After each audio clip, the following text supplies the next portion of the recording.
When I was growing up, I was a huge fan of the black and white comedy series, The Addams Family. In this CBT Nugget, let's meet a much less scary family of devices. It's the Nexus family.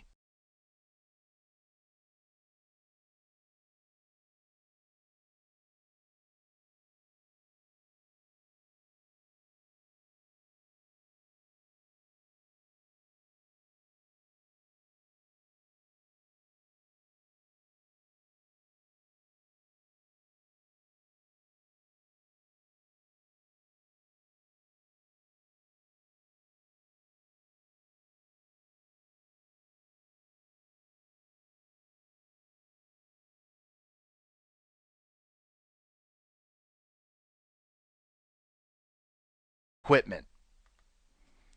So we jump right in with that Nexus 7000 series family. Here is the 7009 Nexus chassis, the 7010, and the 7018 chassis.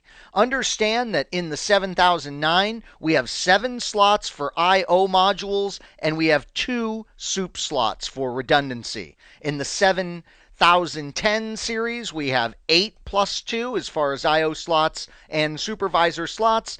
And in the 7018, we have 16 slots for I/O plus our 2 supervisor slots. Understand that all of these 7000 platform are going to give us layer 3 and layer 2 capabilities. So we can indeed layer 3 route with these devices, and all of them are going to be data center bridging and fiber channel over Ethernet ready. So that's going to be something that we want to look at for all of our Nexus equipment. Can it do layer 3 routing, and can it do data center bridging and fiber channel over Ethernet? That's going to be something that we need to check for all of these major families of devices. Now, what are some features that we're excited about with this particular family of devices? Well, one of those features is in-service software upgrades. The concept here is that you can upgrade the operating system and the device never misses a beat for you as far as moving data packets. They all support virtual device contexts. We'll get into this, of course, in great detail in this course, but with virtual device contexts, we are literally carving up multiple Nexus devices out of one of these machines. Each device, each virtual device can have its own administrators, can have its own configuration, can be forwarding its own packets. There's modularity with these particular devices. So it's a very modular infrastructure that really is great for resiliency. There's obviously a separation of the control plane and the data plane on these devices. There's role-based access controls that we can utilize to have kind of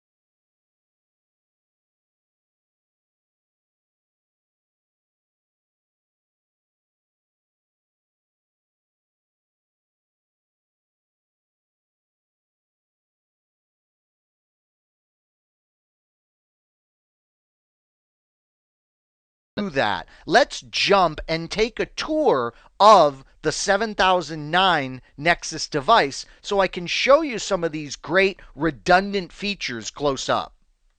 So meet your Nexus 7009 series.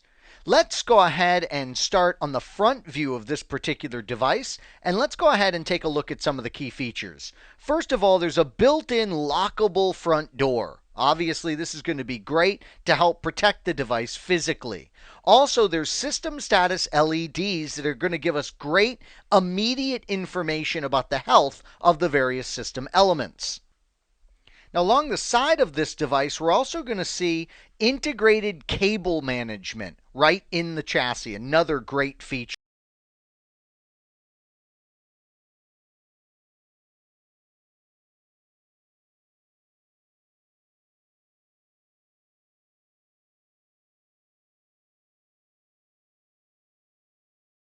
of the device, let's take a look what's here. On the back of the device, we have a great design for ease of maintenance and common equipment accessible that we can do right at the rear of the device. Here on the side is variable speed fan trays, and these are hot swappable fan trays, by the way. So this is great. Notice there's a handle and locks for the particular fan tray. And then down here we have our redundant dual AC inputs. Now let's go ahead and pull that fan tray so you can see more about that. So we're going to go and grab that system fan tray and slide it. Let's see, does this 3D model let us remove it? Actually, it doesn't, but we can remove one of the power supplies, so I can show you that. Realize these components, like the fan tray and the power supplies, are going to slide right out of this device and are indeed hot swappable.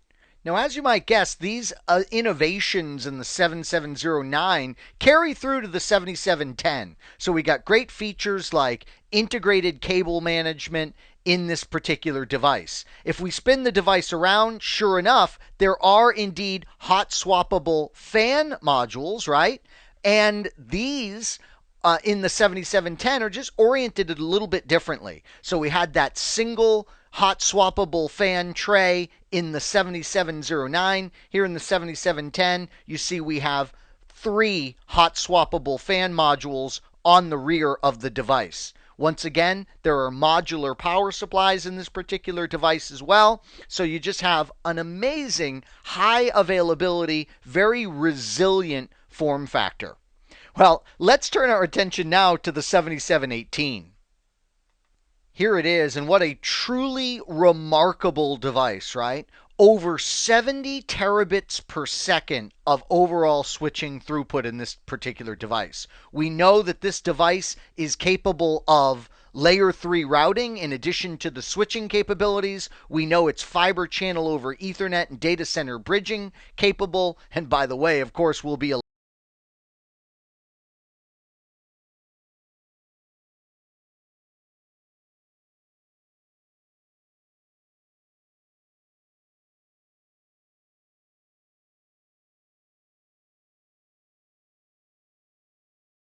actually loaded in the front of this particular device. Let's slide one of those out and show it to you. There's the modular hot swappable power supplies. So a truly remarkable device here from Cisco Systems.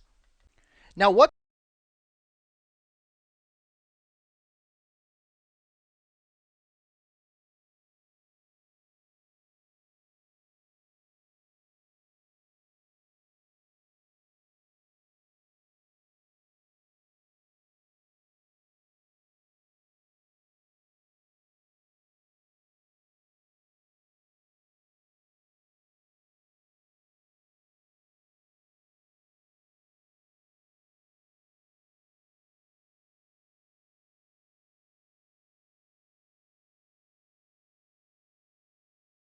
features that we should still be aware of this because we're going to run into these obviously still in production plenty is the connectivity management processor, or CMP.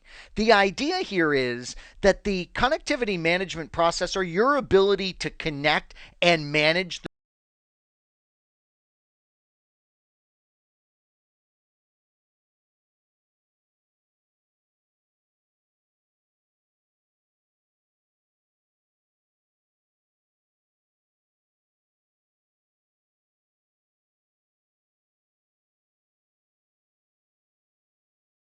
supervisor module is the options for connectivity. Notice that we have this CMP Ethernet port over here to the right, and that's how we can connect to that always on management capability. This is separate and distinct from a console serial port, our auxiliary serial port, and even a dedicated management Ethernet port on the SOUP1. So if the SOUP1 engine has gone end of sale, end of life, what is the replacement? Well, here you can see it. It's the Supervisor 2E. In fact, let me show you one of these in a Nexus device itself. Let's go ahead and yank the Supervisor 2E module out of this 7718.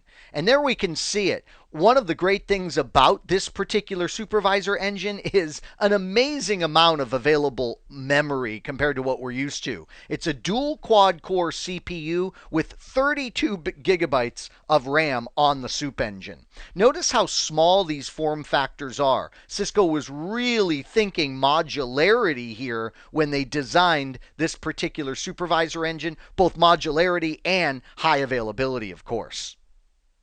Now, it's been scientifically proven that as fancy as the Nexus hardware is, it doesn't do anything for you if there's not software powering the particular device. So, what about the license?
With all the various license packs, but I just wanted to drive home the point to you that for particular features, you need to double check with Cisco Systems and ensure that you're getting the appropriate license pack for the particular feature that you need. By the way, the license pack is literally a digitally signed text file that you install on the Nexus device. There is a key command here that I want you to be aware of at the command line that you would use, and it's easy to remember. It's the install license command. So we're going to use the install license command in order to install a particular license that we have downloaded and stored on the boot flash of the device. If you want to examine the licensing that's installed on a particular machine, you're going to use the command show license usage. And you'll go ahead and view the licensing that is set up on the particular device and whether or not that licensing is actually implemented. Now, what if you wanted to experiment with a particular feature, right? For instance, we want to experiment with Fabric Path in our environment, but we want to make sure that it's going to work for us before we go and shell out the money for that particular license. Well, Cisco does permit a 120-day grace period for feature testing. So keep that in mind. You could go ahead and experiment and test something like Fabric Path Services with the enhanced Layer 2 service license pack, and then you could ensure that it's going to work beautifully for you, and then you could go ahead and purchase and utilize the full license. So on the Nexus equipment, we have our supervisor engine, the brains of the operation. And then, of course, we have I.O. modules, right? So here is a 48 port, 10 gigabit per second Ethernet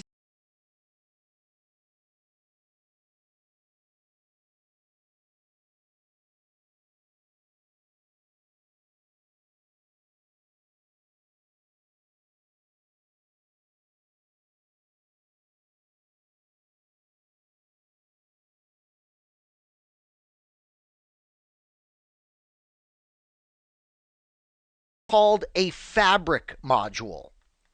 The fabric module is a separate component that provides parallel fabric channels to each input-output module and the supervisor module slot. We can have up to 5 of these simultaneously active, and they work together to provide 230 gigabit per second throughput per slot, or up to 550 gigabits per second per slot in our Fabric 2 modules like we see here. Let me go ahead and show you these switch fabric modules. So let's insert this I/O module again on this 7718, and let me go ahead and show you where these fabric modules are. We'll go ahead and remove one. Notice they're going to be accessible from the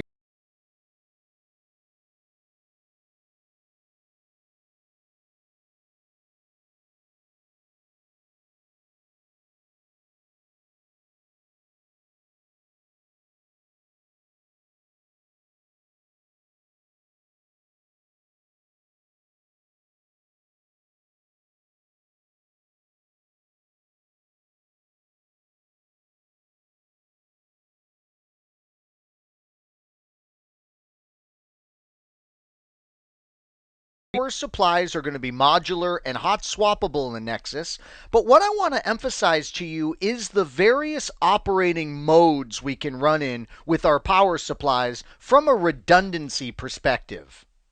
To discuss the options for power redundancy, let's go ahead and use the Nexus 7010 as an example. It's important to keep in mind that while we're using this particular device as an example, a lot of these redundancy power modes we're going to have for much of the data center equipment. For instance, when we look at a UCS chassis, we'll see that it has several of these options as well. One thing that we can do is we can operate the device in a combined power mode. What happens here is we actually have no redundancy. That's right, your multiple power supplies are all working all at once, and the power available to the system is the combination of all that power. So this is not something you see frequently done, since in a data center environment, we're trying to target redundancy. Now we have power supply redundancy. If you see this in an exam environment, it would most likely be by its abbreviation of N+1. What happens in this mode is you are indeed providing redundant power for a power supply should it fail. Okay, so the power that's going to be available to your system is going to be the sum of the 2 least rated power supply modules in the case of the 7010. So you've got a particular power supply that is sitting, waiting in the wings to back up a power supply should it fail. Now, that's nice to have power supply redundancy, but what about the failure of external power? What about the failure of a grid? Well, for this option, we have grid power redundancy. Again, in an exam environment, it might just be mentioned as the grid power redundancy option, but kind of the longhand form of the name is input source redundancy. So we have power grid A and we have power grid B, and we are providing redundancy should the external provider of our power, the power company, not be able to provide that power. Now we can go ahead and get power from a redundant power grid. The last type of redundancy that we have is called complete. And sure enough, it's a combination of both power supply redundancy plus input source redundancy. This gives us the highest possible power redundancy because we could have a supply failure or we could have an input source failure, and we'll keep power to the particular machine. But what if you have questions on how much your Nexus 7000 is going to actually consume from a power perspective? Well, if you go to tools.cisco.com/CPC, that's the Cisco Power Calculator, you can go ahead and get a nice estimate of exactly how much your Nexus 7000 is going to draw. Let me go ahead and start over. I was playing with this before this particular nugget recording. So here's how it begins. Once you accept a disclaimer that you won't sue Cisco if your results don't match this calculator, you'll choose a particular product from the product family dropdown. We'll choose the Nexus 7000. We'll go ahead and select our particular chassis. Let's say we're dealing with the 7710. We'll indicate our redundant supervisor engines, our fans, how many fabric modules we're using, and the particular input voltage. Next, we select the particular cards that are populating the various slots in this device, choose Next, and we get an excellent graphic on the estimated power consumption of this particular configuration. So Cisco does provide some pretty great tools to help you when it comes time to calculate your power needs. So now, as promised, let's turn our attention to the 5000 Nexus series. One of the key distinguishing characteristics I want you to know about this series is that when we get to the 5500 series, these have a unique characteristic when compared to the 5000 series devices like the 5010 and the 5020. What is that characteristic? And know this for the exam, please. These are our layer 3 capable devices. So when we see 55 versus 5000, we should immediately trigger in our minds the layer 3 routing capability of those devices.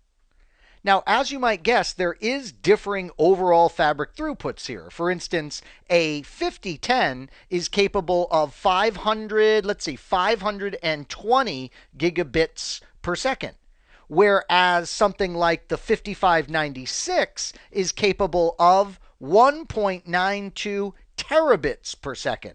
So, with the various models, we are going to have different throughputs and obviously different port densities. For instance, the 5596, what does that stand for? 96 1 gigabit Ethernet port density. Now, what are some commonalities between all these devices? Well, you're probably not going to be surprised. Data center bridging technology and fiber channel over Ethernet technology are very important for these devices. Also, these devices present us with GEMs. These are generic expansion module slots. So there is a high degree of flexibility with the Nexus 5000 series as far as how we can trick these particular devices out.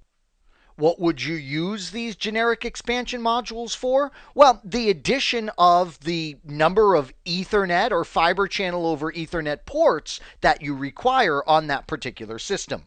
Now, in the case of the 5548, if you want to add the layer 3 switching capability, this is done with a particular product, the N55D160L3. What does L3 stand for? Yeah, you guessed it, layer 3 routing capabilities. This is done with this layer 3 daughter card for the 5548. The layer 3 support is enabled thanks to a field upgradable routing card that we can install on the switch while it remains mounted in the rack. Now, what about the 5596? Well, this is with a hot swappable layer 3 module for the Nexus 5596. The part number on that is N55-M160L3. Again, notice if these were to pop up in an exam environment, it'd be real easy for us to identify what these daughter cards do. They bring layer 3 routing services to the 5500 series. Now get ready to be really impressed. The Nexus 2000 series. What's completely impressive about these devices is that they will function at the top of a rack of equipment for us. So what happens here is, let's say we have this rack of equipment and there's all these C-series devices racked up in this particular rack. At the top of that rack, and we literally call these top of rack switches, we go ahead and we place one of these 2000 series devices. All of our happy little C-series devices can plug into this thing, and then for the management of this 2000 series switch, at the very end of our long row of devices here, we have a, let's say, 5000 series Nexus device. The 5000 series manages the 2000 series. In fact, these Nexus 2000 series are referred to as fabric extenders or FEX devices. So isn't that amazing? We have a virtualized switch environment here, don't we? The 5000 is the parent, and it is managing the child 2000 series that is top of rack. So we have the top of rack 2000, we have what's called the end of rack 5000 that is managing that particular switch. Now, you might look at this and say, well, wait a minute, Anthony, what about redundancy here? Well, no problem. What you can actually do is be completely redundant with this situation. At the top of the rack, we can have redundant 2000 series devices. At the end of the rack, sure enough, we can have our redundant 5000 series devices. And sure enough, what will happen is these 2000 series will each make a connection to the redundant Nexus 5000 series. Inside the rack, we can have the servers making redundant connections to the 2000 series. All of this works as one virtual switch for the ultimate in high-speed connectivity and high availability. Now, as you might guess, there are many models of the 2000 series. We have the 2148, the 2224, the 2248, and the 2232. Important to point out that the 2232 is the only one that's going to supply fiber channel over Ethernet ports at that top of rack location. So that is a unique quality of the 2232.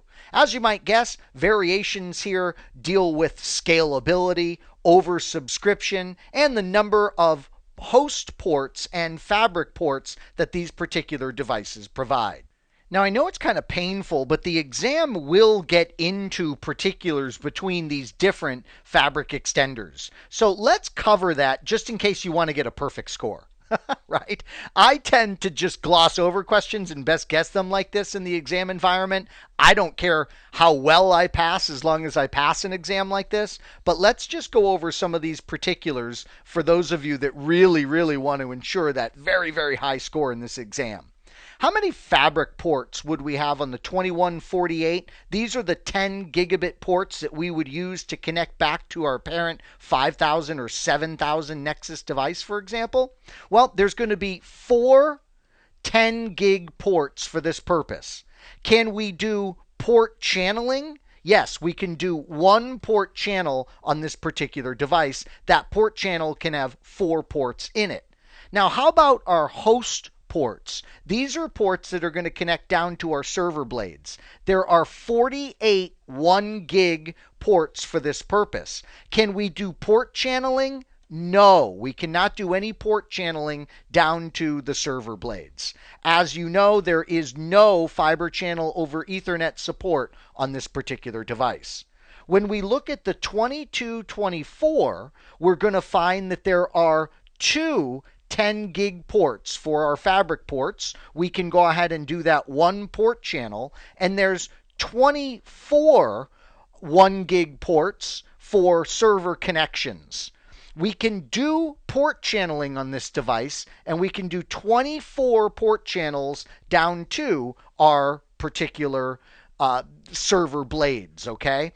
There can be 8 ports in one of those particular port channels. Remember, we can combine these 2000 series devices, right? So that's why we get such a large number of host port channels that are possible. The 2248, the 2248, easy for me to say, offers 4 10 gig connections to lead back to our parent device. Once again, we can do one port channel in that environment. There are 48 1 gig connections for our server, and we can do 24 different host port channel connections on this device. Finally, the 2232.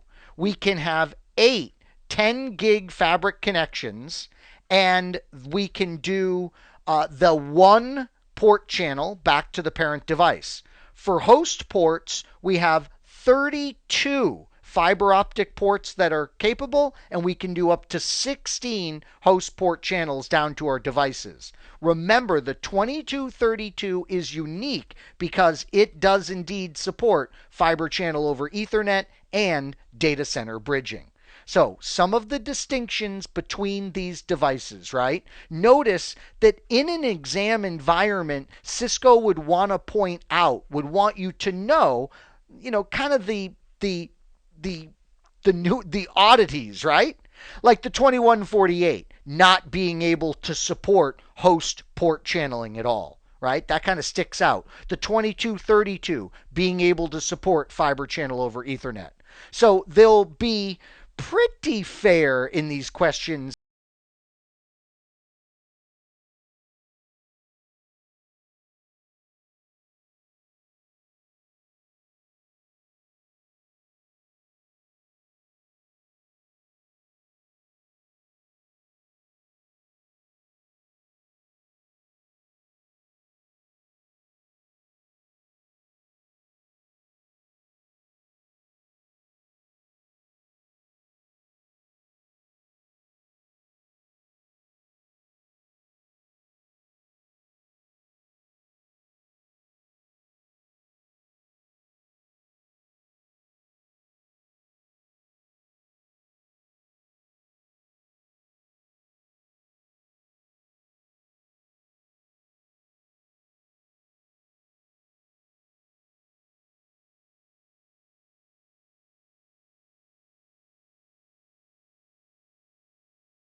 And finally, which of the Cisco Nexus 2000 series does not support host port channels? And by the way, I gave them their full names in this question, okay? It's not the 2148. Technically, it's the 2148T, 2242TP, 2248TP, for example.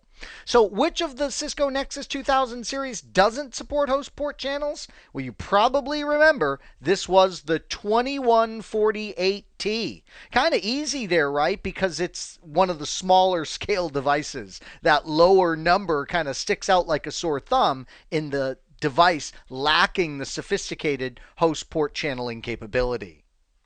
So I really apologize on behalf of Cisco for these types of questions existing in your exam, but they'll definitely be there. If you want to absolutely ensure your first time success, then it would be worth visiting the product pages for these various devices and making flashcards based upon the capabilities of these devices, okay? This will be a particular area of focus in our certification exam.